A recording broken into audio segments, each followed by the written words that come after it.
Friends, பிள்ளையார்பட்டியில ஃபேமஸான பிள்ளையாருக்கு பிடிச்ச மோதகம் எப்படி செய்றதுன்னு பார்க்கலாம் வாங்க. முதல்ல இந்த ரெசிபிக்கு வந்து ஒரு கடாயில 1 கப் பச்சரிசி எடுத்து வறுத்துக்கலாம். வறுக்கும்போது ஃப்ளேம குறைச்சு வச்சு வறுத்துக்கிறங்க. லைட்டா கலர் சேஞ்ச் ஆகி இந்த மாரி வந்ததும், இத வந்து வறுத்த அரிசிய மிக்ஸி ஜார்ல சேர்த்துக்கிறங்க. அதே கடாயில 1/2 கப் பாசிப்பருப்பு சேர்த்துக்கிறங்க. சேர்த்து பொன்னிறமா வறுத்துக்கிறங்க. வறுத்துட்டு அந்த அரிசி கூட சேர்த்து ரவா பதத்தில அரைச்சுட்டு வந்துக்கலாம். கூடவே 2 ஏலக்காய் சேர்த்துக்கிறங்க. ரவா பதத்துக்கு எடுத்து வச்சுக்கிறங்க. அடுத்து வந்து குக்கர்ல 1 ஸ்பூன் நெய் சேர்த்துருக்கேன்.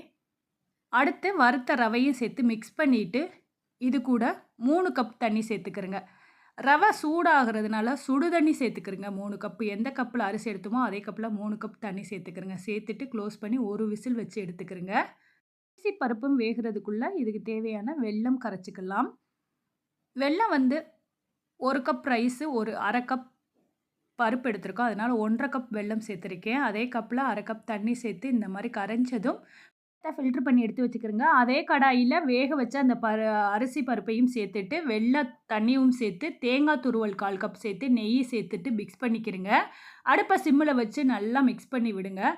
மாரி மிக்ஸ் பண்ணும்போதே நல்லா தண்ணி வத்தி இந்த மாரி ஆயிரும். ஆற விட்டுருங்க. ஆறுனதுக்கப்புறம் மாவு வந்து நல்லா டைட் ஆயிரும். இந்த மாரி மோதக அச்சு இருந்துச்சுன்னா, கொஞ்சமா நெய் தடவிட்டு அதில உருண்டையா மாவ ரெடி பண்ணி இதுக்குள்ள வச்சுக்கலாம். இல்லாட்டினா ரவுண்ட் ரவுண்டா உருண்டையா பிடிச்சும் வேக வச்சுக்கலாம்.